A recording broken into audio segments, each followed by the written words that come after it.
Why women leave their ideal marriages.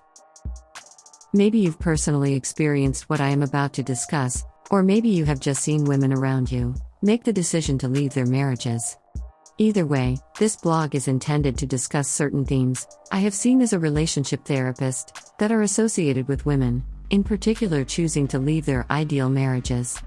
Before we begin, I want to strongly express that this blog is not intended to make any strong generalizations or judgments, but rather discuss particular themes I have seen within modern heterosexual marriages.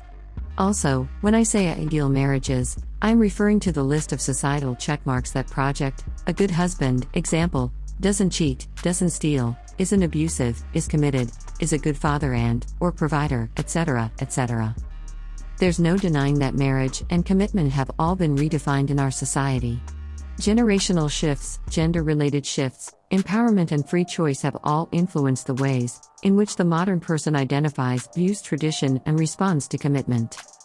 This isn't right or wrong, but our reality is, things have changed. We may find ourselves confused with what the right thing for us is. When we get to a certain age, we may find ourselves with a lot of conflicting questions and not a lot answers. I.e., do I want to get married? Why or why not? Is this person right for me? Do I want children? Have I waited too long to make a decision? Did I settle? The shifts in tradition have positive influences, as well as negative.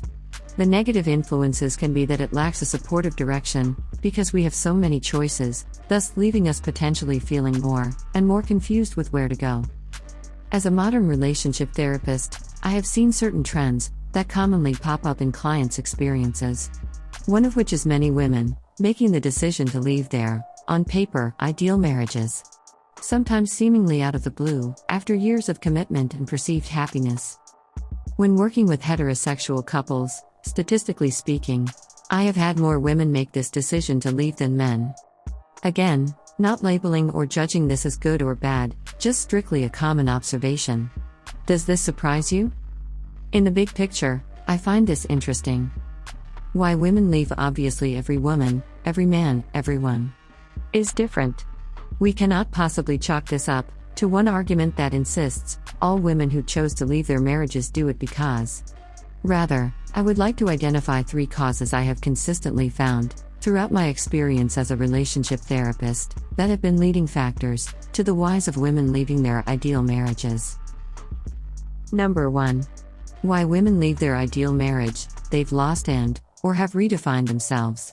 Simply put, I've seen many couples who have been together or committed since they were 19 to 25 years old, and now in their 30s or 40s, the women come to realize how much of themselves they didn't know or explore when they made the decision to share their life with someone. From their perspective, they may feel as though they attempted to share their new discovery or desire to discover with their husbands, but repeatedly felt rejected or dismissed in the process. After months or even years of feeling isolated, with this part of themselves rarely exposed, they start to consciously or subconsciously pull away from their husbands and feel a sense of emptiness. They feel vulnerable, conflicted with the newness they have tapped into, but also feel embarrassed or ashamed due to their perceived partner's neglect in exploring this side with them. This new part of themselves can be as simple as gaining new hobbies, a new friend group, a new job, a new sense of confidence. It can also be as deep as a newly found spirituality, sexual desire, or a new phase in their lives that creates a new meaning in their identity, example, becoming a mother. Let's take a realistic scenario. A woman defines herself as a hard worker, independent, and self-reliant. She gets married, has babies, and stops working as much, if not entirely. The woman loses self-confidence and independence, and internally shuts off due to her confusion of her own self-worth. Her identity has become a mother, and she doesn't recognize the other parts of herself that once liberated her. After her children are a bit older, she finds herself disconnected from the world, her relationships, and even herself. She wants to re-establish and find herself again, only to perceive and feel as though she's met with criticism and judgment from her husband. Her husband may not logically understand what the big deal is, or understand her needs to re-establish her identity, and may dismiss the severity. She feels conflicted, abandoned, and alone. After years of attempting to restructure her sense of self, and feeling insecure and isolated by her partner, She may find herself wanting to end her marriage because she feels there is no other option to feel empowered, confident, and authentic again.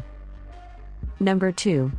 Why women leave their ideal marriage. They haven't clearly communicated to their partner the severity of their fears or needs until their decision to leave has already been made or an affair has happened. Again, not a criticism or judgment. A mere observation I have seen throughout the years when working with couples. One correlation that seems to generate across the board is seeing some women get so defeated by their perception of their failed attempts that often by the time they get to counseling, they have already made up their mind to leave their marriages. They feel completely discouraged, as many of them feel. They had communicated over and over what their needs and fears were, but their partner never listened.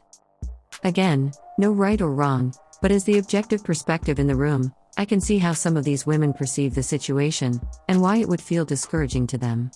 I can also see their male counterparts' perspective, that they internalized their partner's attempts to communicate as being nagged, or criticized over and over again, i.e. you never take me out anymore, or I'm at home either the kids all day, and you barely notice me when you get home, and misreading, between the lines of what their partner was trying to communicate, I'm unhappy, I'm lonely, I'm feeling abandoned.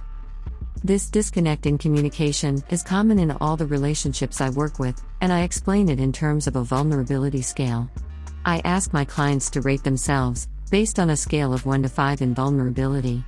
When they come into session, they are mostly speaking their truths in an emotional 5. When they are at home, they may only be communicating to each other at a level 1 to 3. We don't realize that just because we are speaking, doesn't mean our vulnerability and intention is being heard. If we have communicated for years at a level 1 to 3, no wonder our partner hasn't been hearing us.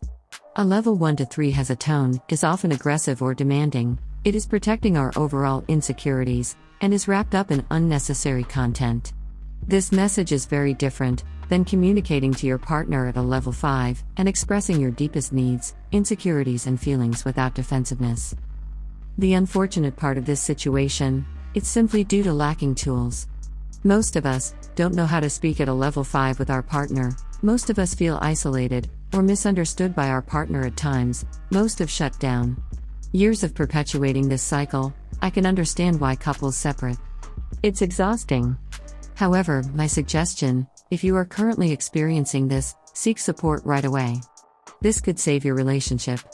And in my belief, it can be saved. Number 3. Why women leave their ideal marriage. They realize they have created a life that has only checked boxes versus actually being fulfilling in a way they authentically desire. This isn't always the case, none of these are, by the way, but I have seen many women get to a place in their lives that they reflect and realize they aren't really fulfilled. They start to realize they may have been operating out of societal norms or perceived expectations and never really gave themselves permission to pursue what they wanted. Many women may find themselves at a crossroads where they realize the things they settled for when they got married are actually huge needs that aren't getting met. They then find themselves conflicted with how to ask their partner for these things when they knew what they were getting when they agreed to get married. This is tough because they want to ask for what they need, example, more emotional connection, but know practically that they married a man that doesn't have the capacity or offer this to them. They feel stuck with suppression, are conflicted and feel stuck. They may also experience extreme guilt, as they may love other parts of their partner, but still feel incomplete, i.e. he's such a good dad, or he doesn't cheat, he takes care of me financially and supports my career goals.